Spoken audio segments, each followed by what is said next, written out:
God is great. Friends, இது பார்த்தீங்கன்னா Mahindra xylo இது H4 இது 2018 மாடல் இந்த வண்டி. இந்த வண்டியில் என்ன ப்ராப்ளம்னு பார்த்தீங்கன்னா கிளச் பிளேட்டு தான். இப்போ நான் அந்த கிளச் பிளேட்டை கியர் பாக்ஸை டவுன் பண்ணிட்டேன். இப்போ நான் கிளச் பிளேட்டை காட்டுறேன் பாருங்கள் ஃப்ரெண்ட்ஸ். இந்த வண்டியோட கிளச் பிளேட்டில் நான் ரிமூவ் பண்ணிட்டேன். இப்போ இந்த கிளச் பிளேட் எவ்வளோ தேஞ்சிருக்கு பாருங்கள்.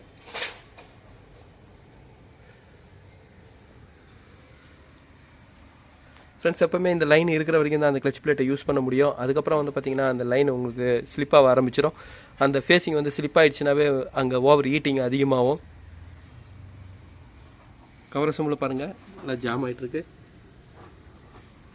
எப்போவுமே பிளேட்டு பார்க்கும்போது கவர் அசம்பிள் நீங்கள் சேஞ்ச் பண்ணுங்கள்.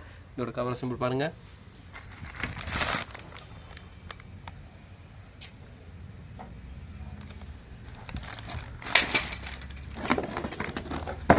ஃப்ரெண்ட்ஸ், இது கவர் அசம்பிளோட ரேட்டு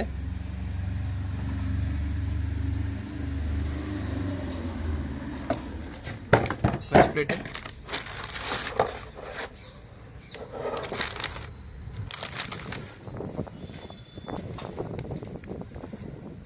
ஃப்ரெண்ட்ஸ், இந்த xylo H4 வந்து பார்த்தீங்கன்னா 2 டைப் சிலிண்டர் வருது. இந்த கிளச்சோட சென்ட்ரிக் சிலிண்டரு ஒன்று வந்து பார்த்தீங்கன்னா 3 வோல்ட்ஸ் வருது, இன்னொன்று வந்து பார்த்தீங்கன்னா 2 வோல்ட்ஸ் வருது. இது நியூ மாடல்லாம் வந்து பார்த்தீங்கன்னா 2016, 17 மேலே வந்து பார்த்தீங்கன்னா 2 வோல்ட்ஸ் இருக்கிற ரிலீஸ் பேரிங் தான் வரும்.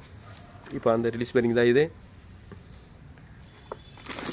இதோட ரேட்டு பாருங்கள் ஃப்ரெண்ட்ஸ். அப்போவே வந்து பார்த்தீங்கன்னா சென்ட்ரிக் சிலிண்டர் நீங்கள் சேர்ந்து மாற்றுங்க. ஏன்னா சென்ட்ரிக் சிலிண்டர் வந்து பார்த்தீங்கன்னா அந்த கிளச்சி ரிலீஸ் பேரிங்கோடு சேர்ந்து வரும். இது போகும்போது வந்து பார்த்தீங்கன்னா உங்களுக்கு கிளச்சி திருப்பியும் உங்களுக்கு கம்ப்ளைண்ட் வரும். அதனால் எப்போவுமே நீங்கள் ஈவனாக 3த்தையும் செட்டாக மாற்றும் போது தான் உங்களுக்கு கரெக்டாக இருக்கும்.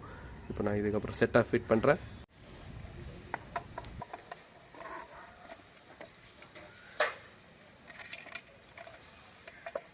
ஃப்ரெண்ட்ஸ், இது மேலே இருக்க எக்ஸ்டென்ஷன் வந்து பார்த்தீங்கன்னா தனியாக செப்பரேட்டாக தான் வரும். இந்த சென்ட்ரிக் சிலிண்டரோட வராது. நீங்கள் எப்போவுமே கியர் பாக்ஸ் இறக்குறீங்கன்னா கியர் லிவரை நீங்கள் அவுத்துட்டிங்கன்னா தான் வந்து பார்த்தீங்கன்னா இது எதுவும் டேமேஜ் இல்லாமல் கழட்ட முடியும். நான் இதையும் ஃபிட் பண்ணுறேன்.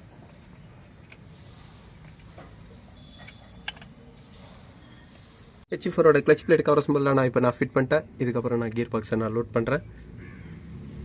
ஃப்ரெண்ட்ஸ், இந்த xylo H4 வந்து பார்த்தீங்கன்னா கியர் பாக்ஸை நான் ரிமூவ் பண்ணதுனால இந்த செலக்டரை நான் கழட்டியதுனால இங்கேயே ஆயில் நான் ஃபில் பண்ணிடுறேன்.